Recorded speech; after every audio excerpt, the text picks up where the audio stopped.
আমি কিছুদিন আগে একটা নিউজ দেখলাম, ওই যে লন্ডনে বসে জনাব তারেক রহমান সাহেবকে আমি ধন্যবাদ দিতে চাই।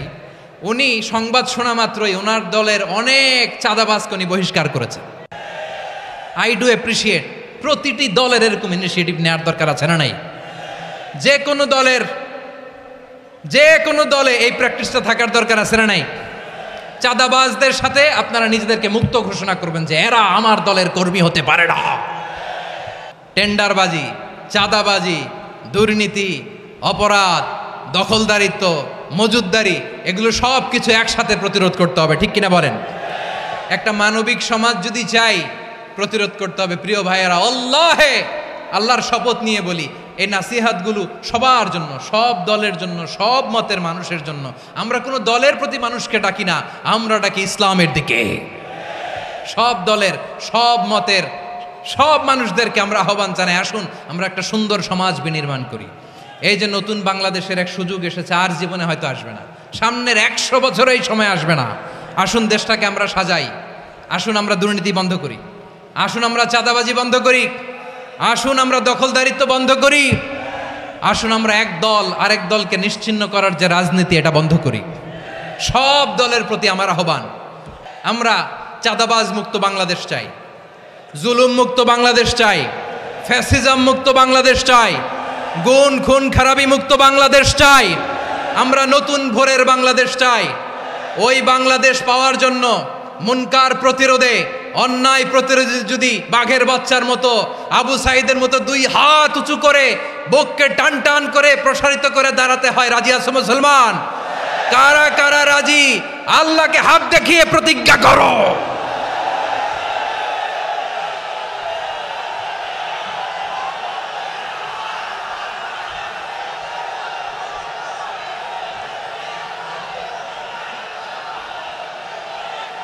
আমার প্রিয় ভাইয়েরা, বসুন বসুন আমার ভাইয়েরা।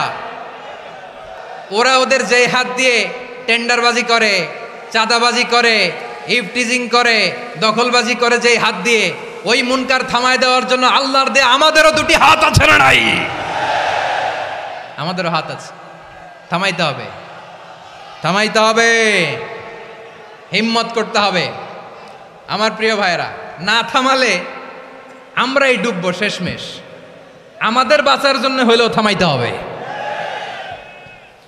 রব্বুল আলামিন বলেন, ওয়াত্তাকু ফিতনাতাল লা তুসিবান্নাল্লাযীনা যালামু মিনকুম খাসসা।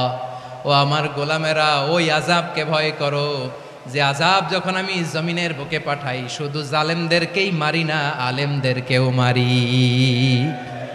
আযাব যখন আসে তখন শুধু জালিমই মরে না, আলেমও মরে। জানেন, মুসা আলাইহিস সালামের পায়ে একবার একটা লাল পোকা কামড় দিয়েছে, লাল পিঁপড়া। লাল পিঁপড়া কামড় দিলে খুব আরাম লাগে না? কি লাগে? হ্যাঁ, জলে না? লাল একটা পিঁপড়া কামড় দিছে,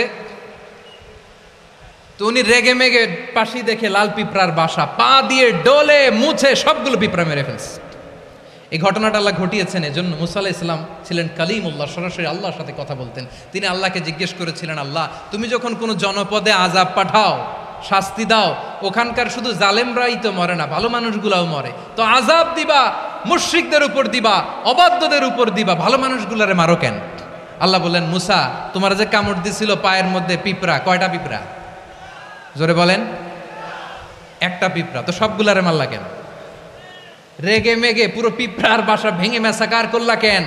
এই মুসা, আমি যখন অ্যাকশনে যাই, আমি যখন শাস্তি দেই, তখন এত বাস বিচার করা হয় না, বাস বিচার করা যায় না। যখন অ্যাকশনে যাওয়া হয়, ওইটা ডাইরেক্ট অ্যাকশন হয়ে যায়। চিল্লায় বলো ঠিক কি না?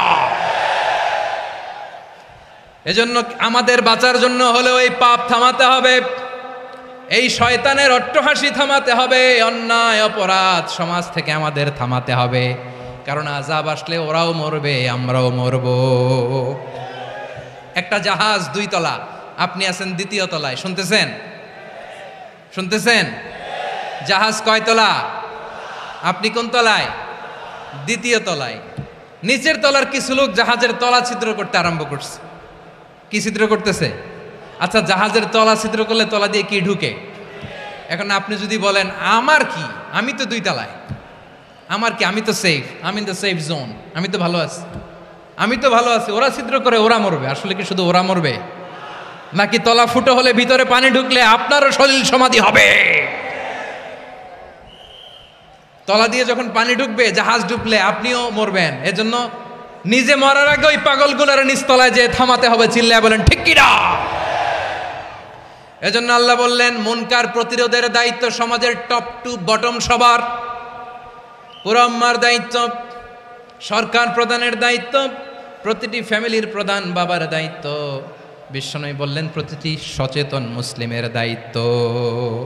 এজন্য মুনকার প্রতিরোধ করার দরকার আছে না নাই?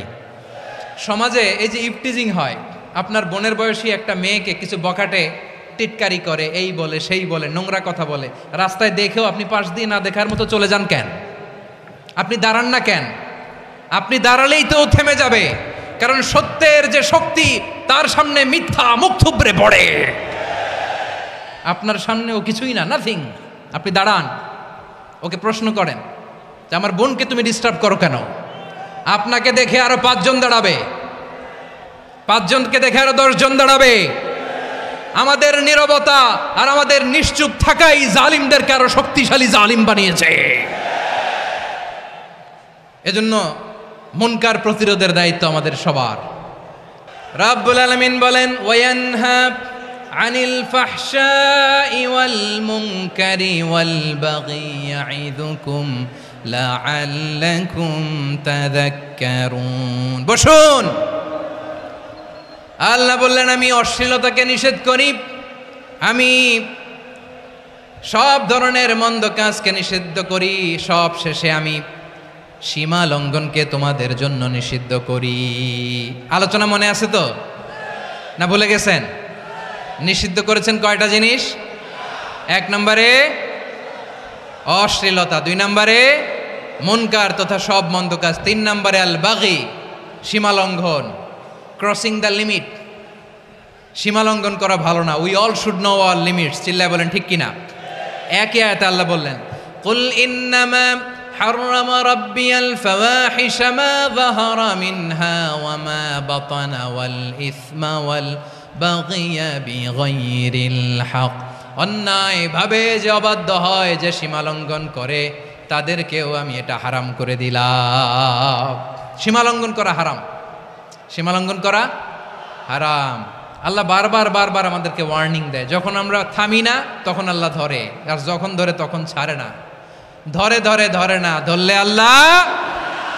ফেরাউনকে কিন্তু হুট করে ধরে নাই, আপনারা জানেন 9 বার ওয়ার্নিং দিয়েছে। ফেরাউনকে আল্লাহ তাআলা ওয়ার্নিং দিয়েছিল কয়বার? বীর চট্টলার বীর সেনানীরা আওয়াজ করে বলেন ফেরাউনকে ধরার আগে ওয়ার্নিং দেওয়া হয়েছিল কয়টা? রাব্বুল আলামিন বলেন ওয়ালাকাদ আতাইনা মূসা 9 আয়াতিন বাইয়িনাত, 9টা মুআজিজা দেখিয়েছি। 1 2 3 বারবার এইভাবে রিমাইন্ডার, ওইভাবে রিমাইন্ডার, এইভাবে নসিহাত, ওইভাবে দাওয়া। ফাকুলা লাহু কাওলান লাইয়িনা, নরম করে বলো, সফট করে বলো, যত ওয়ে হতে পারে দাওয়া মেথডোলজির। মূসা আলাইহিস সালামের সব অ্যাপ্লাই শেষ, 10ম বারে যে আল্লাহ ধরছে। 10ম বারে যে ধরেছে। এজন্য আল্লাহ বলেন আমি সীমালঙ্ঘনকে পছন্দ করি না। কোরআনের অন্য আয়াতে বাগীকে বলা হয়েছে আল ইতিদা, সীমালঙ্ঘন যারা করে তাদেরকে আল্লাহ বলেছেন মুতাদিন।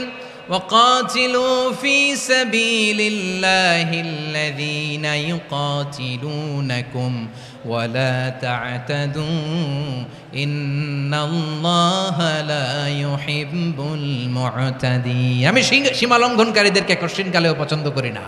আমরা যেন সীমালঙ্ঘন না করি, রাজি আছেন তো? যে কোনো ক্ষেত্রে ইবাদতে যেন সীমালঙ্ঘন না করি। অনেকে আমরা ইবাদতে সীমালঙ্ঘন করে ফেলি। বিশ্বনবী সাল্লাল্লাহু আলাইহি ওয়াসাল্লাম যেটা শিখিয়েছেন এর বাইরে যে অতিরিক্ত বুজুর্গ হতে চায়, এরকম আছে না নাই? করা যাবে না, কোনো ক্ষেত্রেই সীমালঙ্ঘন করা যাবে, এমনকি যুদ্ধক্ষেত্রেও না। বিশ্বনবী সাল্লাল্লাহু আলাইহি ওয়াসাল্লাম বলেন খবরদার যুদ্ধক্ষেত্রেও সীমালঙ্ঘন করো না। কি সুন্দর ইসলাম আমরা পেয়েছি। বিশ্বনবী বলেন খবরদার যুদ্ধের ময়দানে কোনো নারীর গায়ে হাত তোলো না, কোনো শিশুর গায়ে হাত তোলো না, কোনো গবাদি পশু হত্যা করো না, কোনো শস্যক্ষেত্র ধ্বংস করো না, ইবাদতরত অন্য ধর্মের কোনো সন্ন্যাসীর গায়ে হাত তুলো না। বলেন সুবহানাল্লাহ। তাহলে আমরা সীমালঙ্ঘন করতে পারবো? প্রিয় ভাইরা, একটা সুখী, সমৃদ্ধ, শান্তির সমাজ, মানবিক সমাজ যদি আমরা গঠন করতে চাই, আমাদের আল্লাহর দেয়া কয়টা আদেশ মানতে হবে বলেন দেখি? সবাই বলেন কয়টা? আর বেঁচে থাকতে হবে কয়টা জিনিস থেকে? আওয়াজ করে বলেন কয়টা? আচ্ছা, আদেশ নাম্বার 1 কি ছিল বলেন? আল্লাহর আদেশ কি? 1 নাম্বার আদাল, ন্যায়পরায়ণতা। আমরা সুবিচার, সুশাসন, ন্যায় বিচার চাই কি চাই না? 2 নম্বরে কি ছিল? মাশাআল্লাহ, আওয়াজ করে বলেন 2 নম্বরে কি ছিল? ইহসান, আমরা যেন সবার প্রতি দয়া পরবশ হই, ইহসান করি। 3 নম্বরে কি ছিল? নিকটাত্মীয়দের দান করা, তাদের অধিকার প্রাপ্য বুঝিয়ে দেওয়া। পাশাপাশি 3টা জিনিস থেকে আল্লাহ বারণ করেছেন, নিষেধ করেছেন। তার প্রথমটা ফাহশা, অশ্লীলতা।